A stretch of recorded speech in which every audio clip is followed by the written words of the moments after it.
Welcome on in to the Jazz post-game report. I'm your host, Addison. Oh man, what a game. What energy this game brought. That you could just tell. I had the sound down while I'm commentating the game here on the Jazz Huddle. Make sure to check out those live streams if you don't already. I got the sound down. You know, YouTube will copyright it if the sound is on. I could hear the crowd. I didn't need the sound. The place was electric. It felt like a playoff game, even without Mitchell, even without Conley. Just the clutch plays over and over by Bogdanovich, by Bogdanovich or Clarkson, whoever it may have been. This was the best game of the Utah Jazz season. It was also, going in, the most important game of the season. And when it mattered the most, when the Jazz were fighting for their life for that one seed to hang on, they got the job done. They got the biggest win of the year, 127-120 over the Denver Nuggets, man. And we remain the one seed. The Suns were tied with the Knicks going into the fourth quarter. That is later on changed. To the time I am filming this now at 12:20 Eastern time right now, the Suns, I believe, are up by 20. I seriously believe that. I'm going to look right now. Suns are up by 18. In the fourth quarter. The Knicks totally lost that game in the fourth quarter.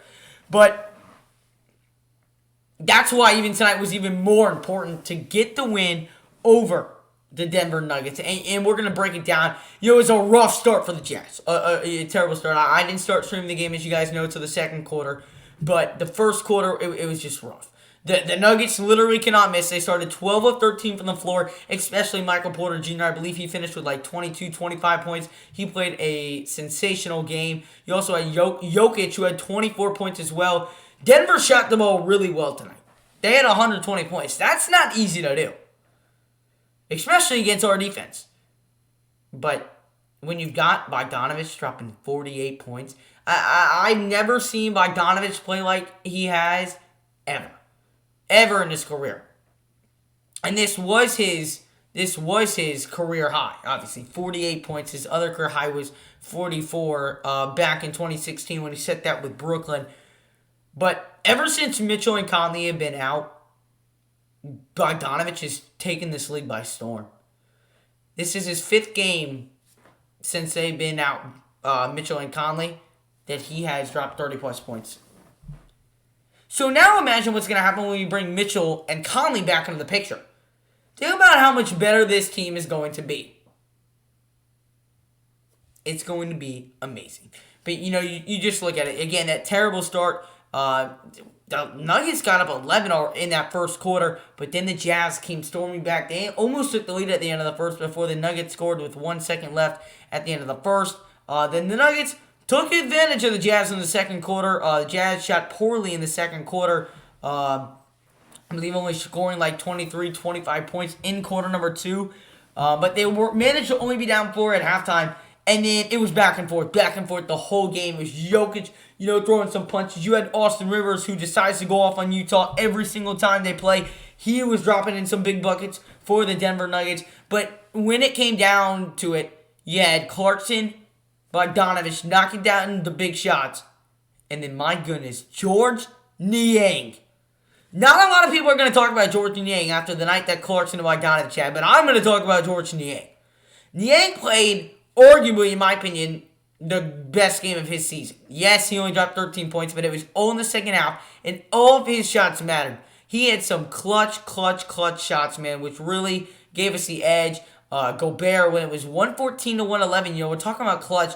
The Nuggets are on a 5-0 run. They've gotten 4 stops in a row. And then Gobert sends Jokic's hook shot away. Ingles got it back, swung to Niang. He swung to Clarkson. Clarkson hit a big-time 3, and again, the clutch shot. And then under a minute to go, the Jazz are up by 3. I said at halftime on the stream, I said, this game's going to come down the wire. Who's going to clutch up? Who's going to be the man we can go to? Who's going to hit the shot to propel us to this win?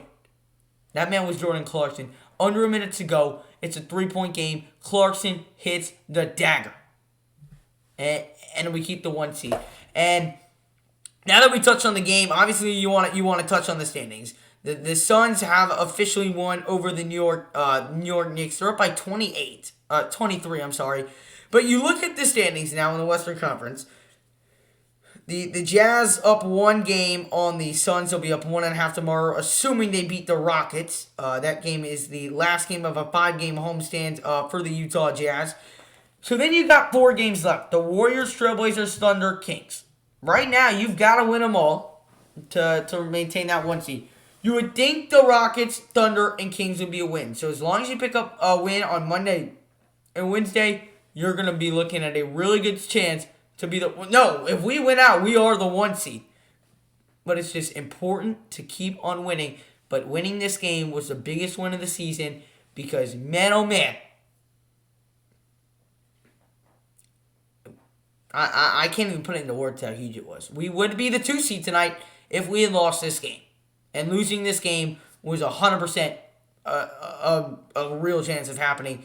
So getting this win was just astronomically huge. You've got to come out tomorrow. You got to smack the Rockets. Don't even let them in the game for a little bit.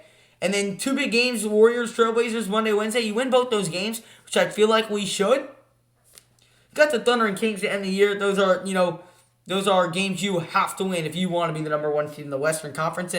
And I'm going to be honest, I truly think we can get there. And let's say we lose the game. The Suns got the Lakers tomorrow. That's not going to be easy. It probably is going to be easy. The Suns, I'm watching the Suns game actually as we speak right now. They look terrible. So they'll win that game. Then they got the Warriors, the Trailblazers, just like we do.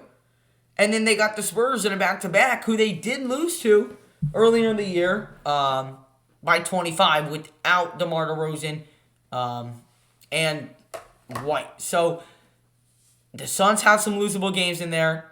The Jazz have some losable games in there. But it's gonna come down to, can you play like you did tonight? And obviously, we're not gonna expect Bogdanovich to drop 48 every night, or Clarkson to play as well as he did, or Niang to play as well as he did here in the second half.